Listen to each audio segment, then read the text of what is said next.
This is how you come down.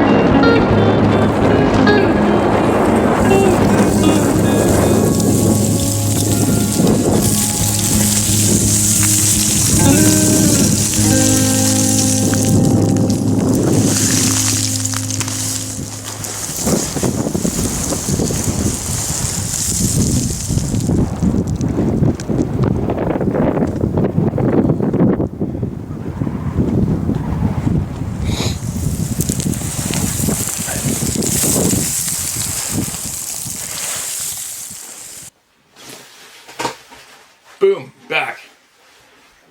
And I'm awake. And I got some sleep. Holy cow. It might even make sense today. Thank God. Well, maybe. Not that I've ever made sense before, but we'll see. Alright, little slurp of go juice. Got me dog underneath me feet. Our routine when I get up in the morning, we go into the shop and pull out a frozen treat for her out of the deep freeze and give it to her, and she sits down here at my feet and chomps it down. So those are the noises. It's raining outside. Should be a bumper crop of hay this year. Thank God. It's growing like crazy, but I think the farmers are getting frustrated they can't chop it down. What else? I don't know what else. That's about it. Yesterday I shared a YouTube video from the channel Redacted, and they seem to stay on top of global events. And they did, I'm going to share an email in a second. And they did a report from some man who's at, I forget his name, but apparently he's done a lot of digging for a long time. And everything that he forecasted has come absolutely true. He's been called a conspiracy theorist, as usual, like most people are, to speak any kind of truth. But anyway, apparently, allegedly, here's my question to everybody. Allegedly, there are these detention buildings being created in each state in the U.S. made for political dissidents, apparently. And apparently this might be a legitimate thing. I don't know. I haven't seen the job sites myself, but apparently it's a real thing. And so I thought, well, maybe this is worthy of sharing on the community page for all you guys to check out. Because if that was going on here, I'd want to know about it, and I'd want to know where it was. And if it was legitimate, if there was a corrupt criminal government running the shit show, and they're planning on doing something, again, extreme, and throwing at anybody and everybody who is good-hearted into some kind of a compound here in Canada, I want to know where that job site is right now, and to see if this is true, and go investigate it. And then if it was true, what would I do? Well, I would probably rally as many men willing as possible and put an end to it. That's what I'd do, right? I'd do it right now before it got to the point where allegedly if these buildings were being built, these compounds, before they got to the stage that they could contain our good citizens of our country. Before they could. Right? That's what I'd do. Anyway, so I thought, well, who knows? The craziest shit that you could ever come up with is going on today anyways around the globe. So if it's legitimate, I thought I'd best pass it on to my brothers and sisters in the South, and they could do their own due diligence and find out if it's legitimate. Find those job sites, find these places, and take pictures, get back to us, do whatever you can to expose the truth, right? And then take it from there and deal. That's what I do. So that's what I did. Now, moving along, we have people to hear from. I sent out, what did I do yesterday? I sent out I sent out, I think, 5 different emails to people I would like to have a conversation with here. And I'm waiting for their replies. So, done. Checked it off. What day is it now? I think it's Friday, isn't it? And get this done. I bought a bunch of sheet metal panels yesterday to finish off the backside of my barn. I'm going to get that done. I fixed the lawnmower because Sarah seems to think that running over boulders with the Rodham lawnmower doesn't do anything to it. Then I came home from fishing and she said the lawnmower wouldn't cut the grass. I took them off and they look like frickin' bananas underneath there that had been ran over. Holy cow. Okay, there's my morning rant. Not bad, right? I'm starting to wake up. I'm in our coffee shop. Sitting around the table, everybody gets to have their little bitch session. That's about all I got for right now. Now, carrying on, I want to hear from the late great Bobby Short again. I love that she gets to speak still. I especially love she gets to speak because of all the flack and all the shit and all the attacks she took from the previous dirt bags. They consider themselves the Bigfoot community. So here we go.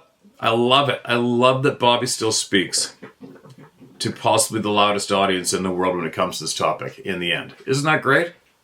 Winning. You're going to have to excuse the doggy. She's making noises down there. Okay, I read that one. Now, moving along. Exchanging gifts. Marie Abraham on September 9th, 2011, made mention, of Sasquatch gift giving among the Lillooet in British Columbia, Canada. Quote, they understand gifts. Some older ladies used to go fishing along Lillooet Lake, my old backyard. Would leave an extra fish on a log near the edge of the forest in the evenings. In the morning, the fish would be gone. My sister saw Sasquatch along Duffy Lake Road a few years ago. When we go by there, sometimes we leave apples, cucumbers, and plums for them. My cousin used to tie bannock in a plastic bag up a tree for the Sasquatches. It would be gone in the morning. Gifts to Sasquatches. This is one way to thank them, but they don't expect to be thanked like everybody else. They don't expect a medal, a flag, handshakes, and pictures taken like other heroes receive. End quote. Wow, that's interesting. Right in the backyard. Samaquam and Skookumchuck are words to refer to a Sasquatch-like life form recognized by the lower Lillooet River Indians. Site? Kincaid M. Dale, 1933-2004. Former Dean of Salesianists at the University of British Columbia, Canada, until his untimely death from a brain tumor. Master practical phonetician, linguist, known especially for his work on Salish languages and neighboring languages. Kincaid wrote over 100 papers and made several contributions to the works in the Handbook of North American Indians. His specialty was Chehalis, the Cowlitz, and the Lillooet. The term Quiatlatl is ancient Halkmolem First Nation terminology. Translated means the tree striker. It refers to those who make a great noise breaking trees down in for forest and screaming. The ancient First Nation Halkmolem people of the Upper Fraser Valley in British Columbia say that if you try to follow them, they will lead you in circles until you're half crazy. Over time, there were those in research who tried to suggest that Quiatlatl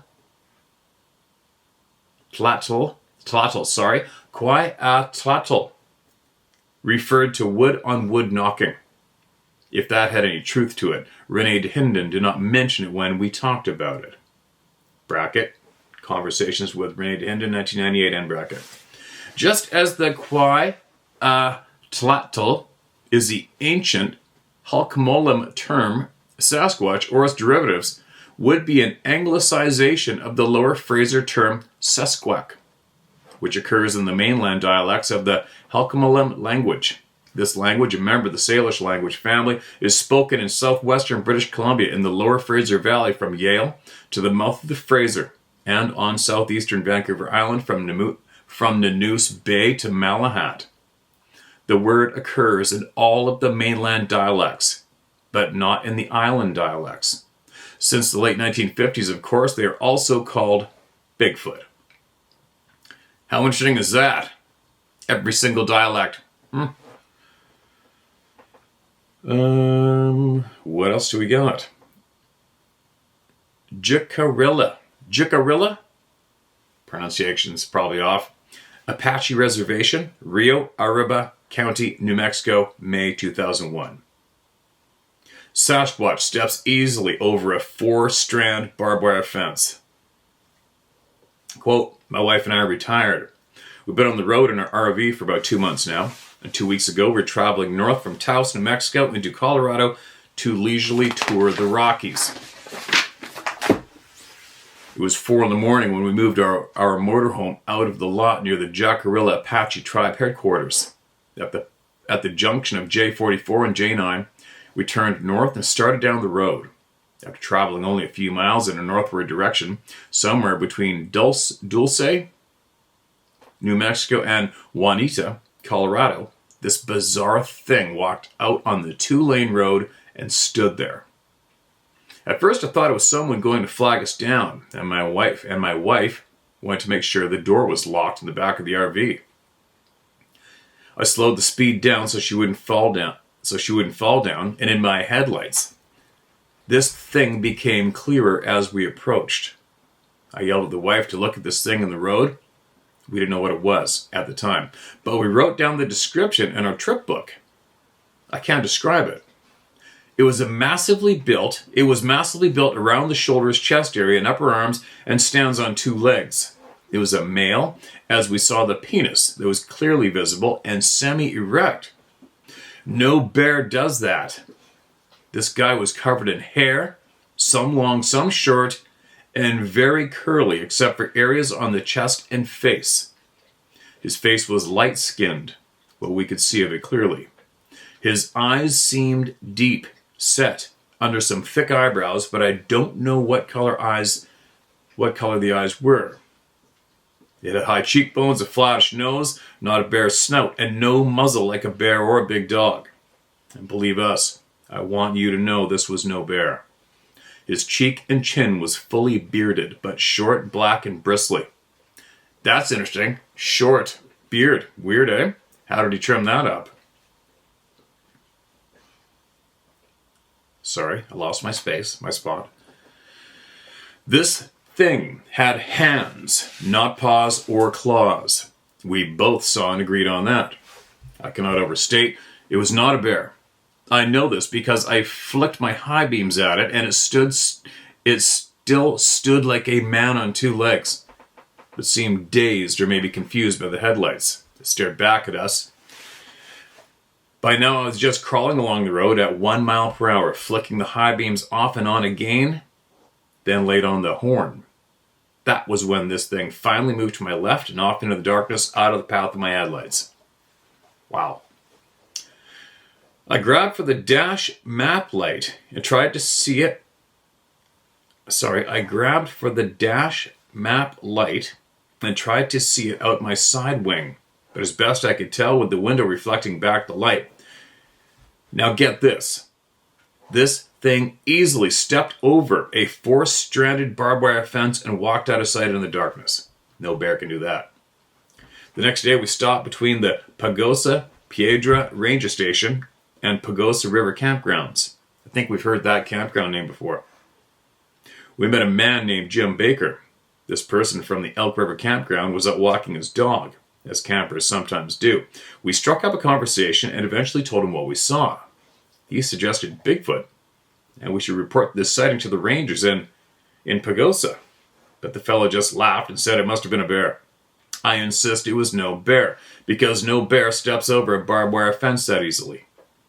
Baker said, well then, maybe a Bigfoot. Whatever this thing is, it is real, and they are pretty big fellows.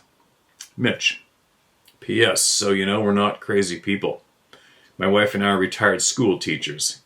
English literature and speech, and my wife U.S. history. 2001, the Mitchell Story, BFE. There you go. More members of the Club of No Return. Here's another one. Blackfeet Country, Glacier County, Montana. Signs of Sasquatch were found wandering all around Cutbank Creek in Blackfeet County in Glacier County, Montana on March 2006. Bruce Schultz, S-C-H-I-L-D-T-S, who lives in nearby Kiowa Camp, took his children to play in the snow in the area when they were startled to find the tracks frozen solid in the snow, ice, and mud. Schilt counted 30 or 40 tracks that measured 18 inches long and 10 inches wide. Stride length averaged 39 inches. Photographs were taken and presented to the Blackfeet Fish and Wildlife Director, Gail Skunkcap, who said they had been receiving phone calls from all over by people asking about the possibility of Bigfoot living in the area. They asked the wildlife director if it was okay to shoot the creature, but Skunkcap said shooting is likely unnecessary since no record of an attack on any person has ever been recorded, and people should consider that they might be shooting at someone playing a practical joke. Someone could get hurt. Wow. They aren't always the quiet ones. Wildman, a Nehalem Wildman story. The people of Tillamook County were drawing fish up the Nehalem River in Oregon. Nehalem River. Nehalem River in Oregon, when they heard a noise. The brush was crackling loudly. They knew no wind or common animal could be making that kind of noise. They hurried into the canoes, crossed over the other side of the river. They forgot their little dog.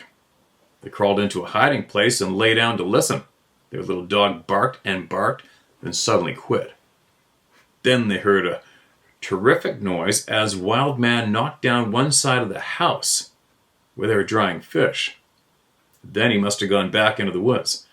They could not sleep, they were so frightened. Although they knew it was such a deep river that he would be unable to wade it.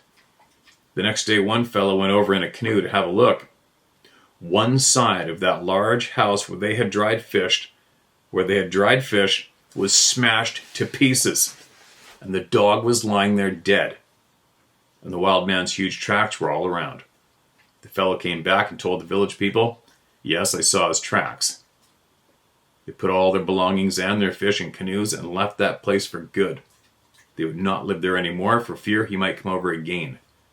After that, no one would camp on that side of the river again. True story. That was citation by Robert J. Franks, 1990, Nehalem Tillamook Tales. Let's keep going. Here's another one. The Hare Indians, H-A-R-E Indians. The Hare Indians share with the, here we go, Lachooks, L-O-U-C-H-E-U-X. Let's see how you do. Tribe. The distinction of being the northernmost redskins of North America. Their habitat being directly south of the Alaskan Eskimos. Their territory extends from Fort Norman on the Great Mackenzie River west of Great Bear Lake to the confines of the Eskimos, not far from the Arctic Ocean. The Hares are said to call the creature resembling Bigfoot simply Bushman or Brushman. Even the native communities that far north, huh? There are less than 600 hare souls left in that territory. The hare regard the Bushmen as males usually, who have lost their way, and in ancient times, storytellers said the Bushmen used to steal women and children. Some say they ate the men and raised the children. The Bushmen dwellings were generally in ice caves or underground. Nobody really knew where they lived. Living together without women throughout the winter months with no fire but eating fresh meat cached through the warmer months. Caribou and elk skins have been found cached along with other skins of small mammals. The hare people say the Bushmen communicate with a whistle. Therefore, it is taboo for the hare to whistle, for it might bring the Bushmen to their villages. Heard that one a few times. Sorry. It's lost my place again. Larryin. L-A-R-I-Y-I-N, is one of the elder hare Indian terms for Bushmen. According to the hare, the Bushmen are anthropomorphic beings who roam the bush country during the summer. They kidnap without conscience. By anthropomorphic, Dr. Hiroko Sue Hara meant the attribution of human characteristics or behavior to the sacred god. Some of the hare consider the Larryin to be men who lost their way, while others believe these men were transformed into evil dwellers of the wilds. Both the Indians of the neighboring tribes and the white men are believed to have become Bushmen. Since various Indians stopped their fighting wars, there have been few Indian Bushmen.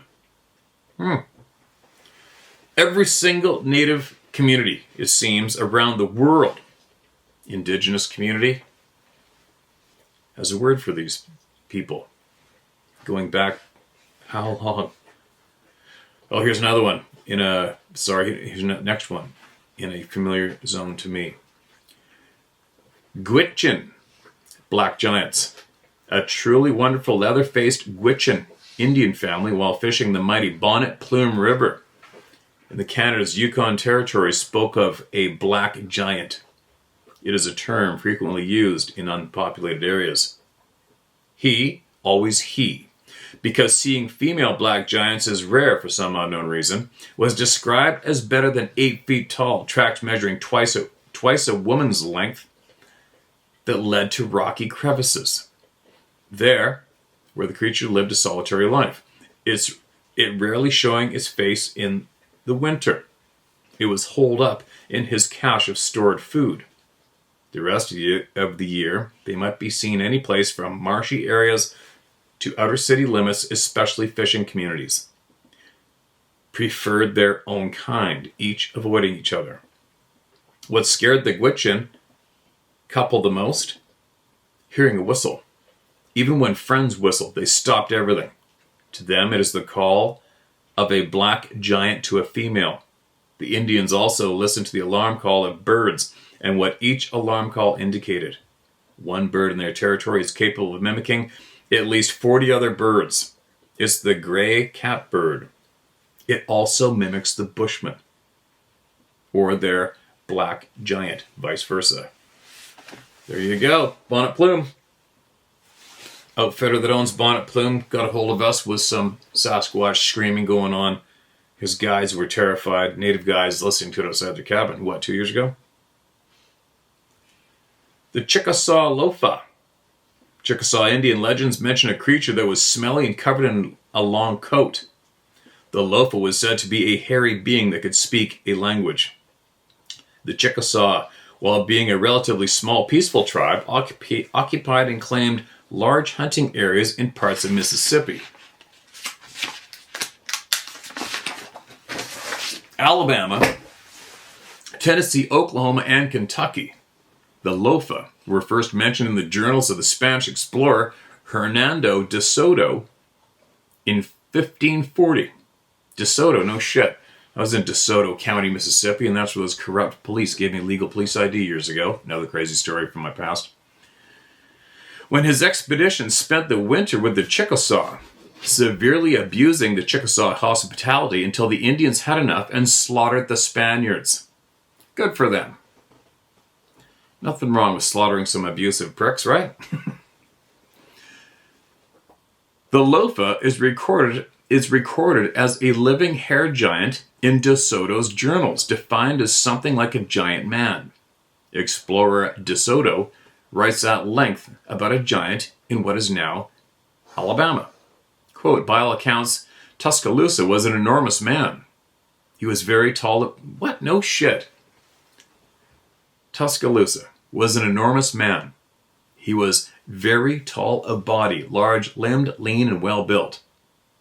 Even the terse Biedma says it was the opinion of most that Tuscaloosa was a giant. Tuscaloosa was so huge that when he ordered a saddled horse to ride with Soto, no horse was big enough to carry him. Instead, he had to settle for one of Soto's larger pack horses. Tuscaloosa ruled southern Alabama region for only a short time, but archaeological clues suggest most of central Alabama was dominated by giants until the year of 1450. What? The journals do not tell us if these giants were haired or not. But with the giants in other states, it may be a partial reason why some Sasquatches obtain the height they do, if we buy into the thought that they crossbred. Tuscaloosa, of course, is modern Tuscaloosa, Alabama. Crazy. I never heard anything of that. You guys? Crazy.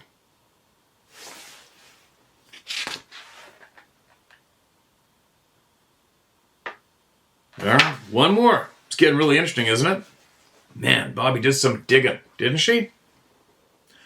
The Northern Paiute call themselves Numa or Numu. The word Nunumik. The word Nunumik, or spelling variations of Nunamik, refers to the ancient Paiute Indian terminology for the hairy man who lives on the mountain in and around the Owens Valley in the eastern Sierra Range of Central California. The Paiute Indian term, Nunamik, describes a tall, hair-covered timber giant that was said to have roamed in the Owens Valley several hundred years ago. Some say it still lives there in nearby Sierra Mountain Range, and I have the following early examples. Here we go. Number 1, Owens Valley, California. Several, including John Clark, Paul Mertongreen, and Jack Farrell, reported a large shaggy beast roaming the foothills of Round Valley. Clark came upon the creature asleep and tried to lasso it, but it woke up and ran off yelling. Mertongreen fainted when he saw it coming towards him. Jack Farrell hunted it, and on March 25th came upon it feeding. He fired 5 rounds into it, but it came for him anyway. His horse broke 2 legs in its mad escape, and Jack Farrell was bruised. Cite Inyo County Register. Number 2. The setting is in the Owens Valley near Independence, California in the middle of the 1800s. Large human tracks were seen one morning in some moist earth near the mill at San Carlos. The bare feet being distinctly impressed therein. Measurements showed the foot to be 18 inches long, with a breadth at the toes being 6. The stride being about 6 feet, and apparently made while walking and not running. After an interval of a few days, the tracks were seen again, one while walking and not running. After an interval of a few days, the tracks were seen again, one morning, and after a like interval, the remarkable impressions were made for a third time. At the same time, the footprints were repeatedly seen at Bend City and at what is now the ghost town of Chrysopolis, a settlement on the east bank of the Owens River around the time of the Civil War in 1860. There was no one, white, black, yellow, or red, known to have a foot anywhere near so big. Indians, when shown the footprints, then asked if they knew who made them. Wisely shrugged their shoulders and said, "No see with eyes," and with a wave of the hand toward the Inyo Range said, "He lives there." They acted in a strange and odd manner. I often wondered about the matter, never arriving at any solution, but the incidents afforded a boundless field for speculation. Certain it is, there was an abundant material for legend. Number 3. An informant from Big Pine, California wrote to record her grandfather, Brunner Bergman, was a miner in 1933. In his notebook is mention of a wild man that tore the hide from Johnny U's pack mule and killed his dog while he was descending from the Jane mine during a snowstorm on the eastern slopes of Mount Whitney. Wow, that's a little shitty. Number 4, in 1958, the Princely Press reported Mrs. Otto Martinez became a widow after a trail of large footprints of a strange beast were found around her husband's abandoned pack train south of Mystery Meadow. Mystery Meadow, go figure. The contents of his packs were undisturbed. That's shitty. Number 5, a murder was reported 2 years prior at Horseshoe Meadow. The mules were discovered grazing near the old cottonwood sawmill. The 2 deceased men were found unarmed. One had his skull crushed, the other gent with his neck snapped backwards. The perpetrator left scuff marks and 1 foot marking of extraordinary size. One of the OV Paiute hired hands discovered the grisly scene and reported their miners stood no chance against the timber ghost. Quote, "When I walked out onto the meadow, I noticed the chirping warning of a half a dozen squirrels and knew there was something afoot." The Paiute Indian would not accompany the investigators back to the scene, but provided a map of the region. Jackson, Telgate, 1995. Pahizoho is a much older Paiute term for Bigfoot in the California Sierras. The term describes a red-haired giant, much the same as Sitaka. The look has been described as human, not like an ape, and not all of them were hairy all over. Quote, some were so sparsely haired that they could pass for oversized human men, and not all of them are giant size, especially in the eastern Sierras. End quote. Henry Moon. Oh, the red-haired giants again, right? Way back in the day, North America, not just Afghanistan. Choctaw Native hears metal beams snapping. In 2005, Choctaw Native Billy Ludlow of Hanobi, Oklahoma, became a staunch believer in Bigfoot 44 years earlier at age 11, when he encountered a bipedal creature on the Little River. Ludlow and two playmates were goofing around one Sunday night after church when they heard metal beams snapping on the unfinished bridge above the river. I looked up and saw this large hairy animal stand up on two legs like a man, said Ludlow. I guessed it to be 9 or 10 feet tall at the time, with broad shoulders and hair all over. I was always the slowest runner among my friends, but on that night, I was the fastest. We ran to my grandmother's cabin and slammed the door shut. It was chasing us. Something came and pushed the door 2 or 3 times and then went away. I know they're out there. Snapping metal beams. I would have liked to have heard or read more on that detail, huh? That was the end of that entry. Man, it's endless. Not surprising, actually. I'm not surprised at all. Excuse me, at first, when I first decided to talk publicly about this topic because it was truth, and I was sick of the bullshit,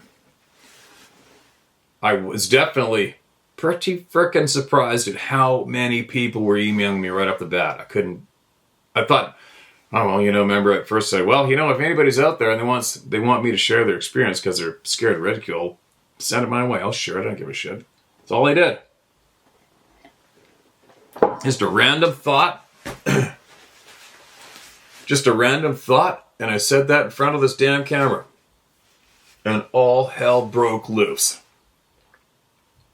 And I was a little taken back at how many then, but not now. Not now. At this stage of the game, if we don't hear constant experiences coming in, that's going to be alarming to me. Right? That's going to be alarming to me. Wow. On that note, quick thought, that's what I'm thinking about doing maybe. After spending time with a hunter last week, and a guy who has spent his entire life working forestry, middle of nowhere, all over British Columbia. And he didn't bring up the Sasquatch topic with me once while we were together, which is fine, I don't give a shit. And then he made a video of our hunt, put it online. And I glanced at how well it was received, and there's a handful of hunters said they knew who I was. They knew who I was, who I am. There's a handful of people saying, is that the guy who talks about Bigfoot all the time? And I thought, maybe it's time. Because I had a large following of outdoors people before I decided to spit this topic out. And the only reason I spit this topic out at the time was because of a lot of people asking me if I had any stories. And at the time I was thinking, I need to speak about this publicly, like I need a hole in my head right online. But then it struck me, it really, I don't know, it just really struck me to think that my grandfather climbed in a sheet metal tube full of bombs and flew in that sheet metal tube full of frickin' bombs over Germany. With all that shrapnel getting shot at him. He saw a shit pile of his friends die. And he did that to ensure that of the safety and the future of people around the world, especially at home. And then he died scared of ridicule by those same people that he was willing to do that for. And that with a combination of knowing that this shit train of bullshit being delivered to the people by those previous people who held the narrative when it came to this topic, we're really flying along. So that combination made me go, all right, this is enough of this horse shit. I'm not going to be scared for my grandfather. I'm not going to be scared, and I have respect for him. Yep, I'll speak about it openly. And at the same time, go F you to those reality TV douchebags, and just help set the topic straight. And at the time, I thought, well, here goes an end to my credibility in the outdoor world, right? When I'm trying to promote my hunting apps that held knowledge, but I didn't care. You know what I mean? If you made your living in the outdoors, right, and only your credibility and your character and your skills were all you had to ensure that you could pay the bills, and then you decide to speak about this topic publicly, at the time I thought, well, you can't do too much to destroy yourself, right? And I did it anyway, because I don't give a shit. It's truth. And look what happened. Look what happened.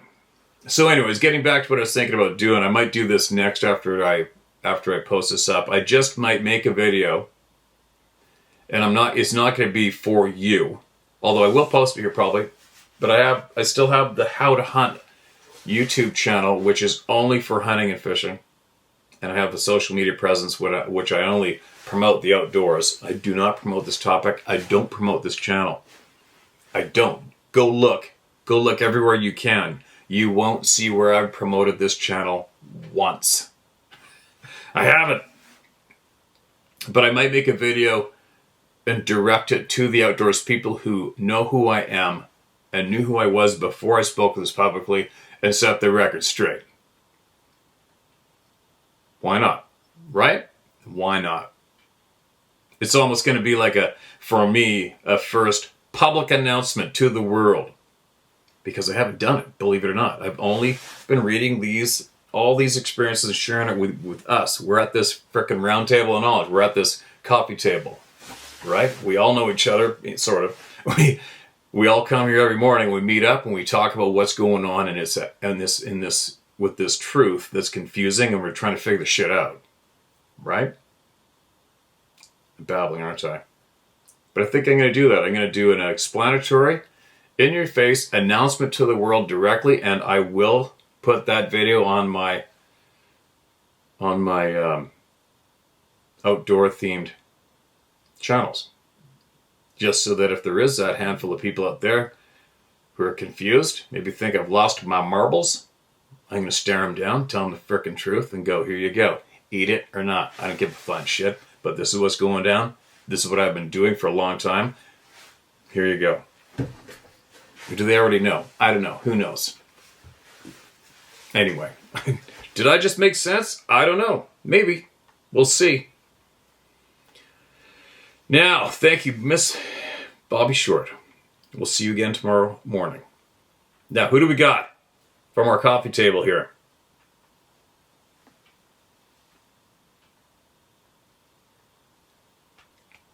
This is the title. An email came in to us.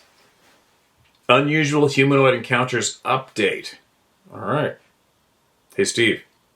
In October 2023, you read an email from a gentleman who had quite an experience. It reminded me of two other experiences I heard and wanted to share. This gentleman said he was with his wife and young child, and somehow or another, their truck got stuck somewhere back in the woods.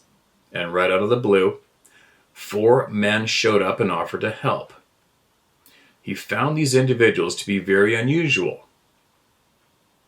3 of the 4 men he described as being built beyond like G.I. Joe and having a very square jaw, hypermasculine. He described the situation as 3 of the men seemed to be very concerned about the surroundings, not with the truck. They were preoccupied and concentrating on the surroundings like there was some sort of a threat in the area. He said in his email, this group of men were very concerned about the situation and wanted to get him, his wife, and child out of there, which they did. Yeah, that's a little interesting, isn't it? Second story. about 6 years ago, I was listening to a late night radio program, and the gentleman from Washington State called in, and he described a very unusual encounter he had with a couple of individuals in the woods. He said he was walking down an old abandoned logging road to go to a small lake to go fishing. As he was walking, up in front of him, he heard and saw two individuals in a four-wheeler coming in his direction. These individuals slowed down and stopped. They talked for a couple minutes. This gentleman described the two men in the four-wheeler as twins. They were dressed exactly alike, and they looked like the brawny paper towel man, hypermasculine. What? Let me read that again, because I'm not familiar with that. They were dressed exactly alike, and they looked like the brawny paper towel man, quote, hypermasculine, end quote. And what made this encounter even more strange was when he looked in the back seat, there were two young twin girls dressed in their Sunday best. He just said to himself, this is very unusual. Do you think? Then they turned around and headed back in the direction that they came from and disappeared. That's pretty weird. The third story of an unusual encounter involves a man by the name of Houseboat Bob, who witnessed a crash of a UAP.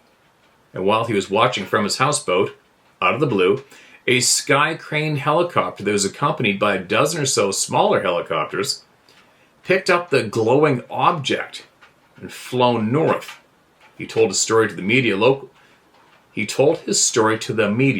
local media, and that didn't go over very well. Then he was interviewed later by a gentleman by the name of George Knapp. Quote, Houseboat Bob, end quote, told about an encounter he had a couple of days after this incident when a car pulled up to his houseboat. It was daytime in the high 90s, and a couple, a man and a woman, step out of the car, and he described their appearance as being very unusual. He said they looked like movie stars, very odd. And they're dressed like that too. And the woman, who he described as just stunningly beautiful, told him that it was best not to talk about what he had seen and experienced.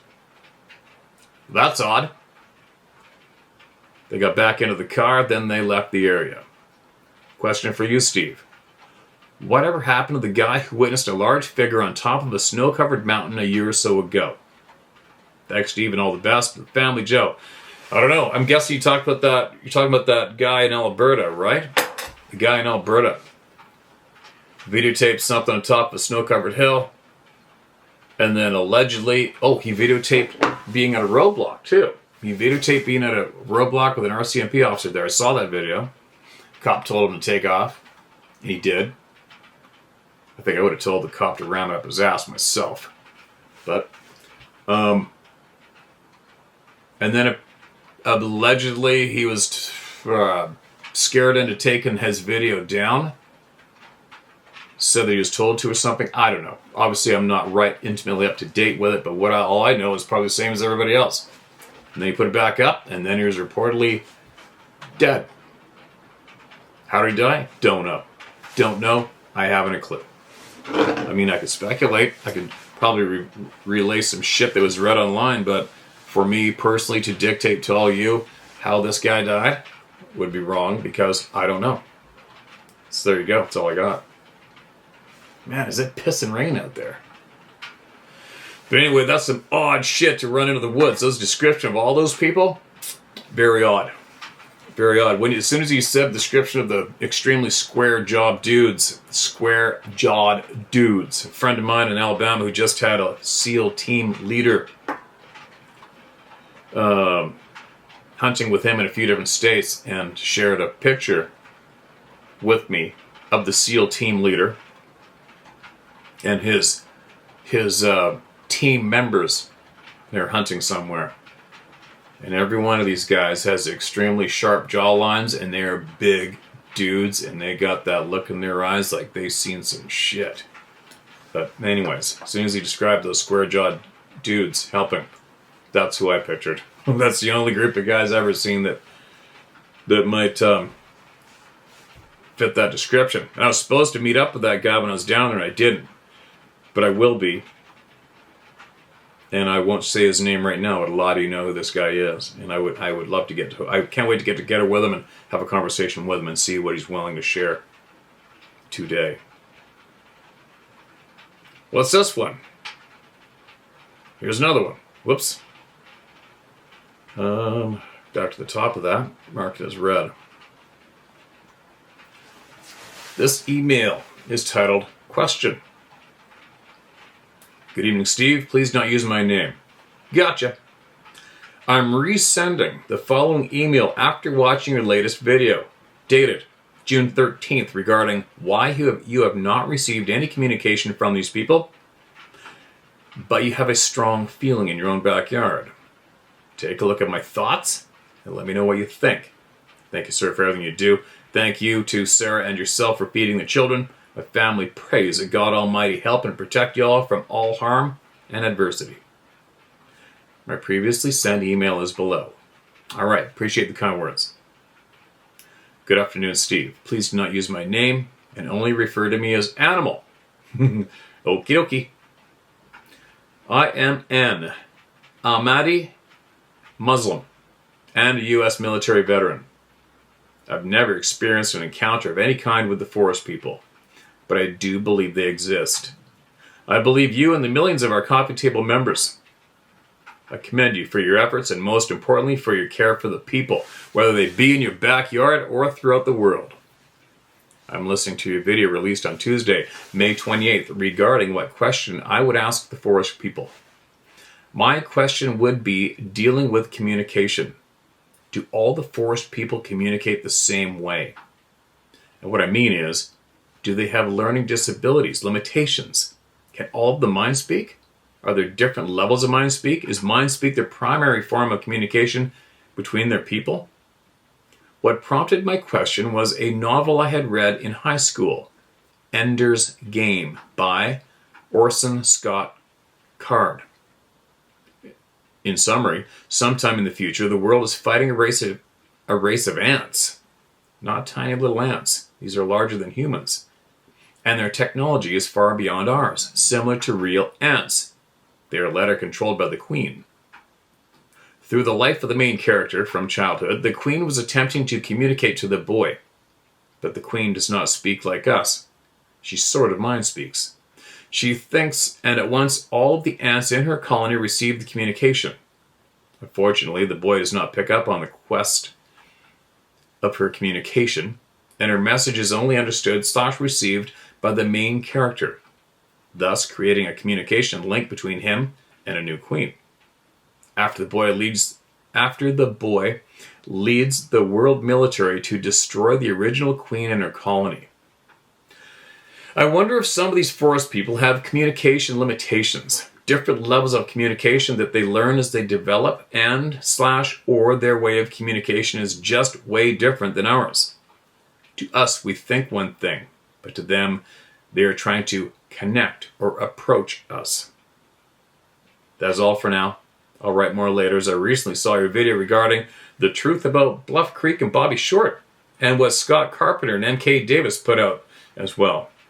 Frankly, I consider anyone that does not speak the true nature of that video as corrupt. I do not trust them. And I mean anyone, including the person who made a multi-video lesson pertaining to the forest people and failed to mention anything about this true nature and evil of the Bluff Creek story, nor anything about the late Bobby Short. Thank you again, sir. May God bless you and your family, and may God protect you all from any harm and adversity. Very respectfully, Animal. There you go. Question shared. I don't know, but I do know one thing is due to, oh my God, is it raining? The multiple people coming here and sharing their honest experiences, they have heard these people speaking with each other in forest, sounding like whispers. We've heard laughing, childlike laughter. The Sierra sounds displays their verbal speech with whatever sounds, clicking noises they make, whether they're speaking with each other or attempting to speak with the guys in the camp. Either way, it was verbal speech. What else? I also read someone who seemed to slightly dictate to us that some of these beings can't mind speak and some can't. Some of these beings have certain skills and some others don't. That's a pretty bold thing to share, right? Pretty bold statement for a human being to make today. But anyway, I don't know. Myself, I don't know yet. Do I think I am going to know? Yes, I do. Actually, at this stage of the game, I am thoroughly convinced that we're going to know all the answers before the end of this physical ride right now. I am absolutely convinced we're going to know the answers myself. How can I say that? I don't know. I can feel it in my guts. I'm just going to say it. So there. Now, oh man, it's raining, but whatever. I got to get out and do my shit. Rain gear it is today. Putting on sheet metal panels. Stapling vapor barrier on my exposed plywood wall. Got to get it done. Today's the day no matter what. And I got firewood rounds I got to pick up and clean up with the trailer behind the quad. I got to put the new lawnmower blades on the Rodham lawnmower that I made Sarah buy. Oh my god. Anyway, there you go. Shared. What else? I always forget stuff. I'm going to do one thing for a friend as well, and I don't expect anybody to react or, I mean, times are freaking tough, man. The times are so tough right now. But I have a friend of mine, I have a lot of friends right now have cancer. I don't know why. It's everywhere. It's very concerning. I have another close friend of mine going to the hospital right now to check out some kind of weird lump that's growing, causing extreme pain in his body. Stressing me out a little bit. His wife is just getting through battling cancer and is still quite sick, and I shared a GoFundMe, I think over a year ago, maybe, and everybody came through and threw down a few cents here and there, and it helped. And whenever I get the call to share for people who need prayers or whatever, if I catch it, I share it. So anyways, friend of mine, Dan, just started to get the world by the tail, right? Young family, just had a brand new second child. Healthy, fit, doesn't smoke, no drugs, nothing.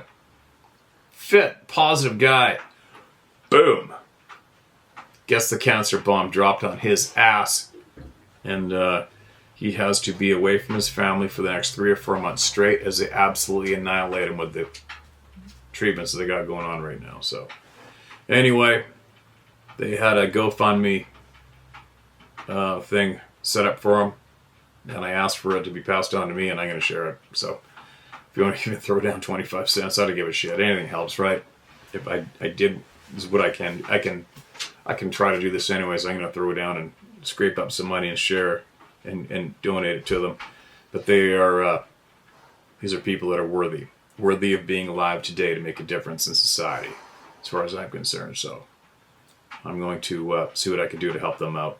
It's a very, very sad, stressful time. And of course, they live up in the mountains, so it's a 2.5 hour commute for his wife to go down and see him. She tries to go every day with a brand new child and another child, and everybody's trying to struggle and help out. And I'm rambling. All I'm saying is I'm going to share the GoFundMe link for some very special people that deserve a fair crack at healing. And they are people that would make a positive difference in society today. So it's worthy. There you go. What else? Usually I forget something. Sarah usually asks me to... I don't think she has any new news except these. She's still got these on the go. Maybe we can donate a portion of this to Dan and his family. Maybe we can do that. That might be good too, maybe, right? I'll talk to you about that, and we'll get some funds going for them through our decal sales, decals sales, sticker sales, whatever you want to call them. Maybe we can do that too, maybe. There you go. I'm out of here. Let's hope that whoever I emailed for invites to speak with us gets answered shortly, because I am on a very short window of time I can pull this off. I emailed the people, told them for sure I think I've got from now until maybe Sunday or Monday that I can do that. And after that, it's up in the air because a lot of you are coming out fishing with me. There you go. Babble over. My babbling. Links below in the description for everything I just mentioned, including the email link for you to get your truth to me, to the people. And if not me, just get it out somewhere, all right? There you go. I'll be back tomorrow.